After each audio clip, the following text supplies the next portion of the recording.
শুরু করিতেছি মহান আল্লাহর নামে, যিনি পরম করুণাময় এবং অত্যন্ত দয়ালু। কিছু কিছু ক্ষেত্রে আমার যে কি ব্যর্থতা, আমার যে কি দীর্ঘ নিঃশ্বাস, এইটা আজকে আমার এলাকায় আপনাদেরকে একটু দেখাইতে চাই। আমার পিছনে যে দেখতেছেন এটা হচ্ছে বৈদ্যুতিক খুঁটি, খুঁটির উপরে যেটা দেখতেছেন এটা হচ্ছে ট্রান্সফরমার। এটা হচ্ছে কি আপনার প্রথম যখন লাইন দেয়া হয় পল্লী বিদ্যুৎ থেকে এটা ফ্রি দেয়া হয়। ফ্রি দেওয়ার পর এটা যদি কোনো কারণে নষ্ট হয় অথবা চুরি হয় তাইলে পল্লী বিদ্যুৎ 50% টাকা দেয়, আর বাকিটা হচ্ছে কি এখানে যারা গ্রাহক আছেন এই ট্রান্সফরমারের অধীনে তাদেরকে এই টাকা পরিশোধ করতে হয়। কিন্তু দ্বিতীয়বার যদি চুরি হয় অথবা নষ্ট হয় এই ক্ষেত্রে পুরা টাকাটাই গ্রাহকের দিতে হয়। তো এটা আমি খবর পাইলাম যে এটার খরচ হচ্ছে গিয়ে প্রায় 80,000 টাকা। কিন্তু এখানে যারা আছেন যে মিটার গ্রাহক তারা সবাই হচ্ছে গিয়ে শীল সম্প্রদায়ের, তারা চুল কাটেন বা এই ধরনের, তাদের ইনকাম 80,000 টাকা দেওয়ার মতো অবস্থা নাই। তখন আমি পল্লী বিদ্যুৎকে ফোন দিলাম, পল্লী বিদ্যুৎ বললো যে ভাই এটার কোনো আইনই নাই, পুরো 80,000 টাকা দিতে হবে। তখন আমি বললাম যে ঠিক আছে, আমি এমপি হিসাবে আমি কিস্তি আকারে দিব। তো আজকে কিস্তি আকারে 80,000 টাকা 10,000 টাকা জমা দিয়ে ট্রান্সফরমার আনছি।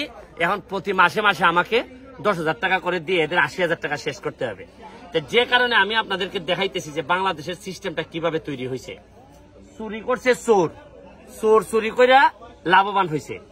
আবার এখন টাকা নিয়ে পল্লী বিদ্যুৎ লাভবান হয়েছে। পল্লী বিদ্যুৎ এটা বিক্রি করছে সাধারণ গ্রাহকের কাছে, আর মাইর খাইছে কারা? সাধারণ গ্রাহক। অথচ চোর ধরার দায়িত্ব ছিল কিন্তু থানা পুলিশের, বা ব্যবস্থা গ্রহণ করার কথা ছিল হচ্ছে থানা পুলিশের। থানা পুলিশও এখন ব্যর্থতায়, আমি এমপি হিসাবেও ব্যর্থতায়।